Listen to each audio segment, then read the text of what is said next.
Hi again, Risa here, back with another episode of Ask Risa. This is my weekly video series where I discuss some common wedding planning questions and give you some advice. There are a whole bunch of other videos in this series, so if you're watching this on YouTube, you can find those all on a playlist that's on my YouTube channel under Risa James Events. And if you're watching this on Instagram, all the videos are on the IGTV tab of my Instagram profile. And if you're watching this on Instagram and it's upside down, I apologize. Instagram is run by morons. I don't know what else to tell you.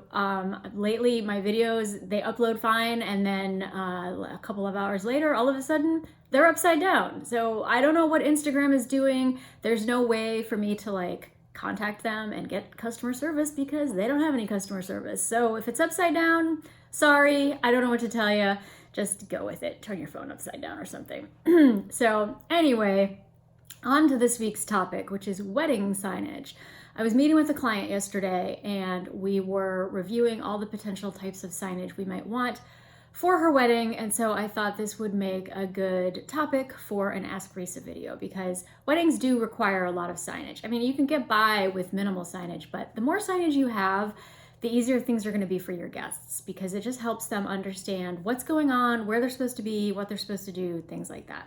So if you think about it in terms of the flow of your guests through the wedding, the first thing they're going to do is they're going to arrive, and maybe you need some directional signage to tell them where to go. Maybe they need to know where the ceremony is versus where the reception is.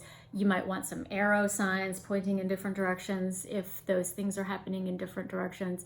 And you might want other signs, like if you have hired, or even if the restrooms are just somewhere hard to find, you might need a restroom sign pointing to where those are.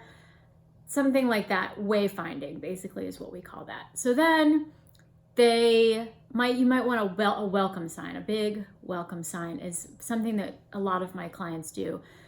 Sometimes it actually says welcome on it, like welcome to our forever is a popular way to phrase it, and then your names and the date. Or I have had clients do something that's a little bit more permanent. So you can do your last name if you're gonna take your husband's last name, like the Millers, and then established and the wedding date. Something like that you can then hang in your house later is maybe a little bit more versatile than just a welcome to our wedding type of a sign. And then once the guests have been welcomed, they're going to go to the ceremony site. It's becoming more and more popular to do what's known as an unplugged ceremony, where you are asking your guests to put away their phones during the ceremony, not take pictures, not take videos. You've hired professionals to do that. Let the professionals do their job. Some people have the DJ make an announcement before the ceremony starts. Some people have their officiant say something about it. Some people like to do it with a sign. Some people do all of the above. So I guarantee you, no matter what you do, there's going to be a guest who still has their cell phone out and is still taking pictures because people are obnoxious and that's just what they do. But having an unplugged ceremony sign is something you might want to consider. Another ceremony sign you might consider is something indicating that seating is open. So traditionally, the bride's friends and family sat on the left and the groom's friends and family sat on the right.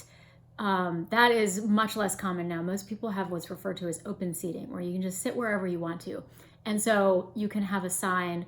Oftentimes they rhyme. Something like, pick a seat, not a side. We're all family once the knot is tied. Pick a seat, not a side. You're loved by both the groom and bride. Things like that. So another thing to consider for the ceremony. Also, when guests arrive, you're going to have your guest book table and a card and gift table.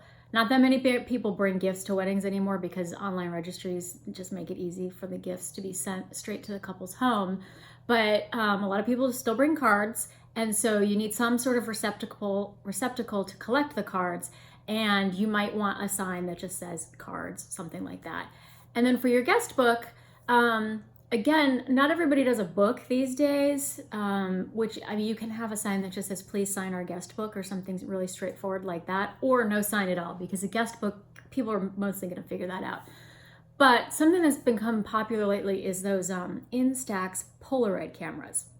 And so if you want the guests to do something specific with the photos, you need to give them directions. So if you want them to take a photo and then tape it into a book or something like that, or clip it onto a frame that you've put out. You need to tell them that. And if you want them to take, a photo of themselves for a keepsake, but also leave one for you, again, just explain that to them. So anything that's not just signing a book, I feel like you should probably explain and have some signage for.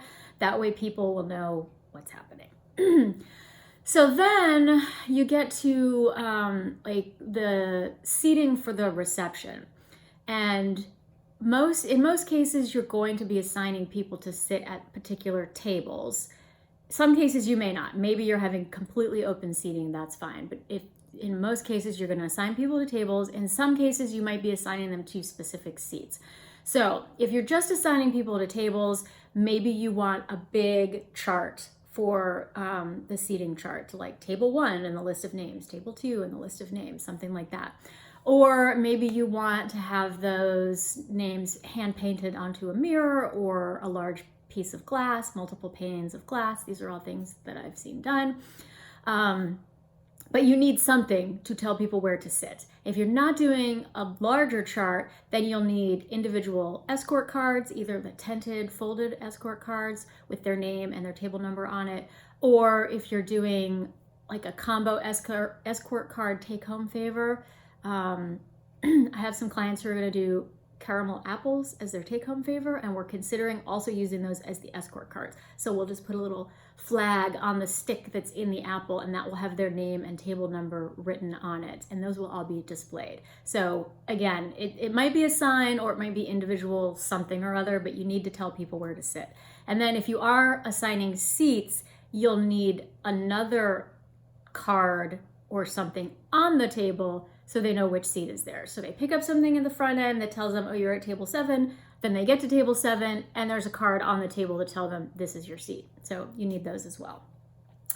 The table numbers themselves, also more signage, or names. If you're naming your table, you don't have to do numbers, but you need something that goes on the table to indicate to people which table is which so they know where they're going.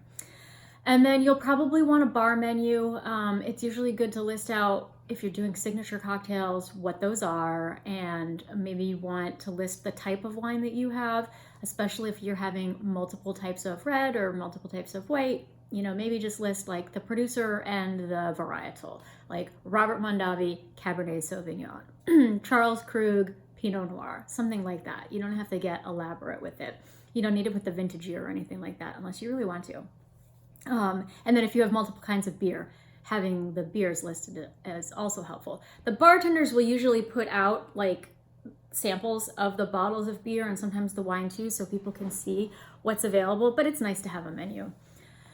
Dessert table, you might want signage for that. If your caterer is doing dessert, they generally will put labels on, like if there's like a dessert buffet or something, they'll label things so people know what they are. But if you've gotten cupcakes and you're doing multiple flavors of cupcake, it can be helpful to have signage so people know which flavors are which. If you are doing something that's going to be put out before dinner, you might want a sign that says, please wait until after dinner to taste, or something like that, because I have seen people take dessert before dinner is served. And it's hard to stop that unless there's a sign. And again, even with the sign, they may not listen to it, but at least you did your best. So something to keep in mind for your dessert table. And then if you're doing take-home favors, but they're not also the escort card, then you might want signage for that. If it's a favor that you're putting out at everyone's place setting, they'll probably get it. They'll know that's their take-home favor. But if you're putting them all in one large collection, like near the door, and people are supposed to pick them up on their way out, then, just a sign that says, thank you for coming. Please enjoy this favor, or this olive oil, or this honey. Something to illustrate to them that this is in fact something that they should take home with them. Again, the more information you can provide, the better off you're going to be. So signage, that's pretty much covering your bases. And in the written blog post that accompanies this, I'll put some links into some Etsy pages where you can find templates and things like that you can download for all this stuff. And you can also have them handmade by a calligrapher or a hand letterer if you know one. If you need one, let me know, because I know a bunch of good ones. So that's it for this week. I will be back next week to talk about something else. All right, bye.